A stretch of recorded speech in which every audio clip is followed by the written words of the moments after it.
Grace and peace, Sinai family. Welcome to the second part or the second day rather, of March Madness. Listen, we had a great time Saturday, March 7th with Dr. Ben. Great interview, great advice, great instructions on time management. And so on our second day, we are going to look at Ecclesiastes chapter number 11, and we're going to read verses 3 through 6. Well, rather, verses 1 through 6.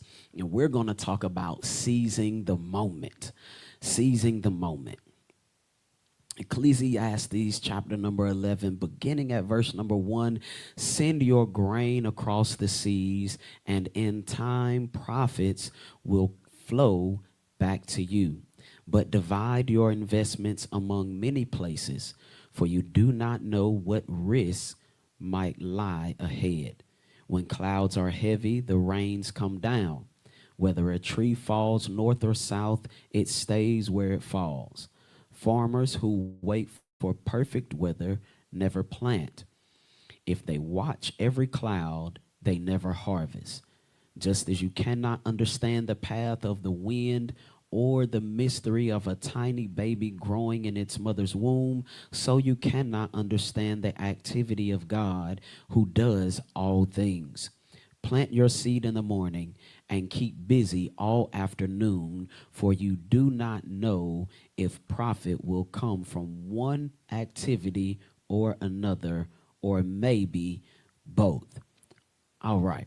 So our focus has been this month on time management. Our focus is on time management.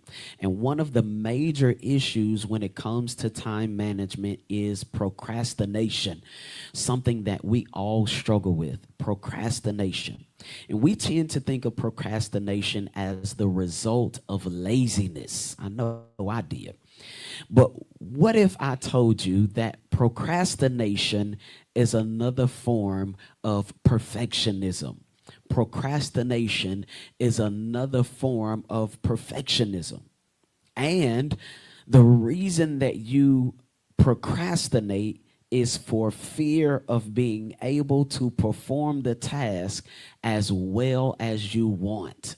Yeah, there are some people who just love to have things in one way, and they have to do it this way. And if it isn't done this way, then it's not right, right? Nobody can wash the dishes in the house because they're not going to wash them to my standards. But procrastination is another form of perfectionism, and you're not procrastinating because you're lazy, but you're procrastinating because you want it a certain way. And so I want to encourage you today to not allow the fear of the outcome.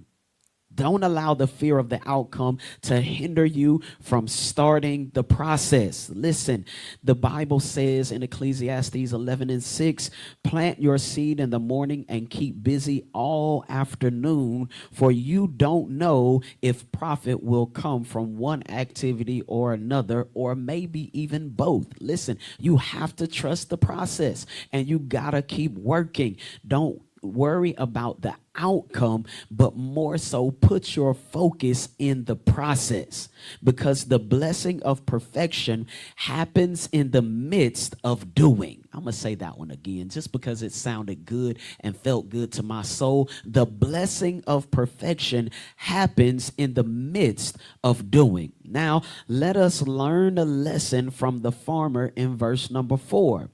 The verse says, farmers who wait for perfect weather never plant.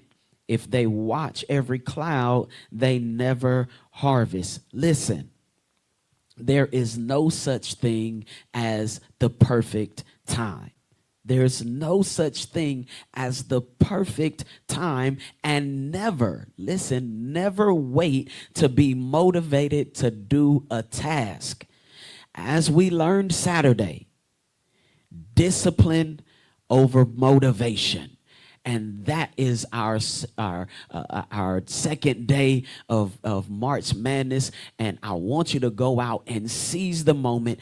Do not wait for a perfect time. Don't wait to be motivated, but go out, seize the moment, be disciplined over wanting to be motivated. And listen, we will see you again next week.